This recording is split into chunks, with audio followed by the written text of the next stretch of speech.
तुम आत्मज्ञान प्राप्त करोगे पार्थ, स्वयं को मुझसे जुड़ा ही पाओगे। तब तुम भी मेरी ही भांति स्वयं को परमात्मा के रूप में देखोगे। किंतु उस पद को प्राप्त करने हेतु मेरे प्रति संपूर्ण समर्पण अनिवार्य है। समर्पण क्या है मां? समर्पण मन की ऐसी स्थिति का नाम है जब मनुष्य अपने सारे संकल्पों का त्याग कर देता है, स्वयं से किसी प्रकार के निर्णय अथवा प्रण भी नहीं लेता।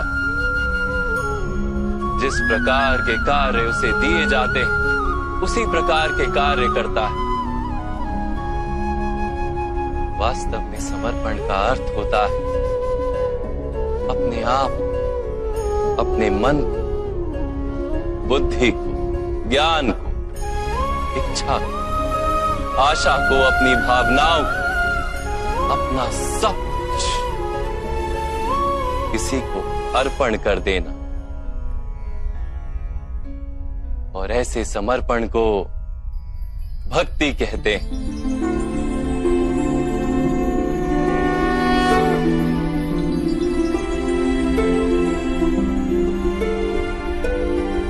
पत्नी का समर्पण पति की ओर,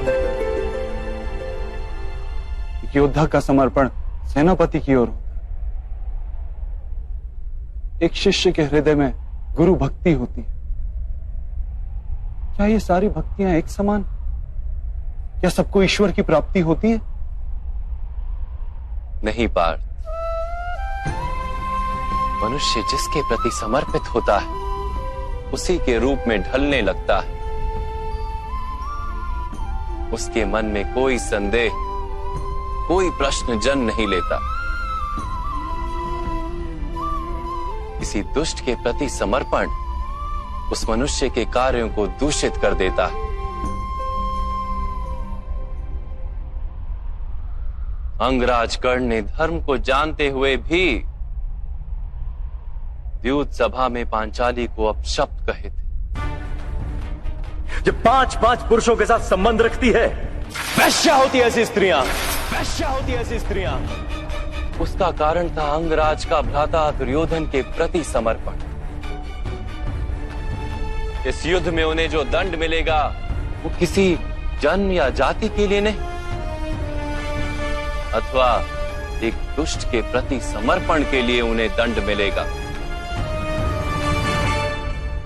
इसलिए हे धनंजय, समर्पण उत्तम के प्रति होना आवश्यक है। उसी से मनुष्य उत्तम बनता है। लोहे की माला से अपराधी बांधा जाता है, पीतल की माला से मंदिर के दीपक को बांधा जाता है, और सोने की माला को आभूषण बनाकर गले में धारण किया जाता है। पति भक्ति, स्वामी भक्ति, मित्र भक्ति, ऐसी अनेक भक्तियां होती हैं पार्थ, किंतु सबसे श्रेष्ठ भक्ति तो परमात्मा की भक्ति होती है।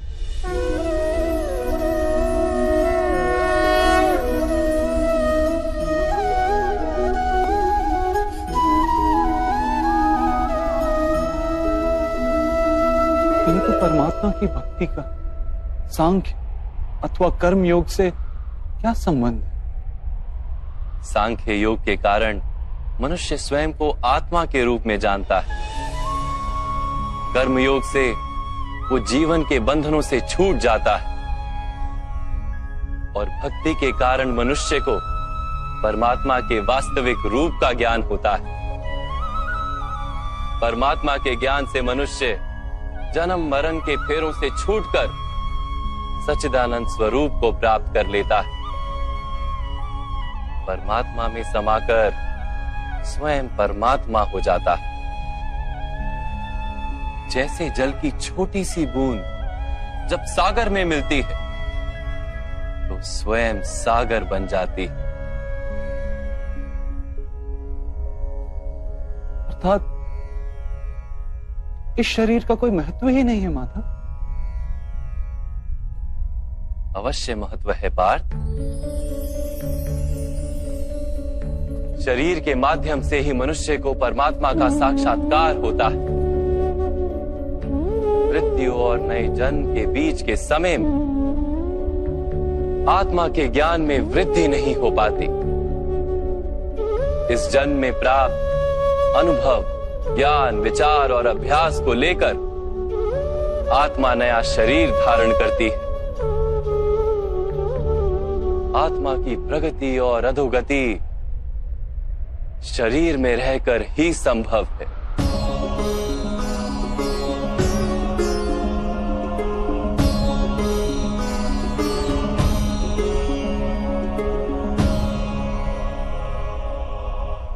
परंतु माधव, यहां उपस्थित व्यक्तियों का वध करके क्या हम उनके उद्धार की संभावना को नष्ट नहीं कर देंगे?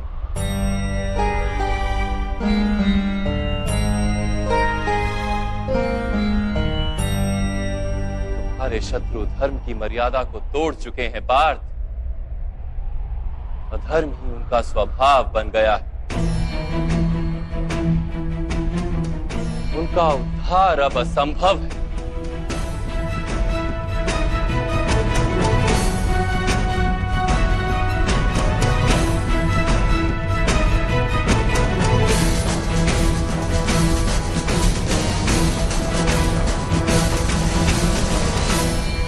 अपराधी को एक सीमा तक ही उद्धार का अवसर दिया जा सकता है। मैंने शिशुपाल के 99 अपराधों को क्षमा किया था, किंतु 100 अपराधों के पश्चात उसे दंड देना आवश्यक था। अपराधी को यदि अपराध करने दिया जाए तो उसका अधिक से अधिक पतन होता है।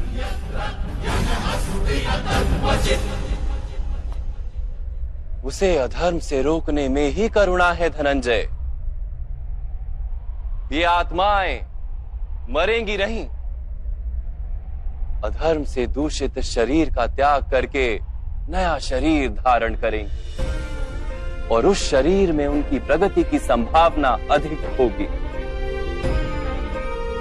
इस विचार से यदि तुम युद्ध करोगे तो वो उचित है। मनुष्य का शरीर उसकी संपत्ति भी है और मर्यादा भी। धर्म के मार्ग पर प्रवास करने वाला मनुष्य अपने शरीर को शुद्ध करता है और उसके माध्यम से आत्मा का साक्षात्कार करता है। इसी को क्षेत्र क्षेत्रज्ञ संबंध कहा गया है। मैं इसका तात्पर्य नहीं जान पाया माधव।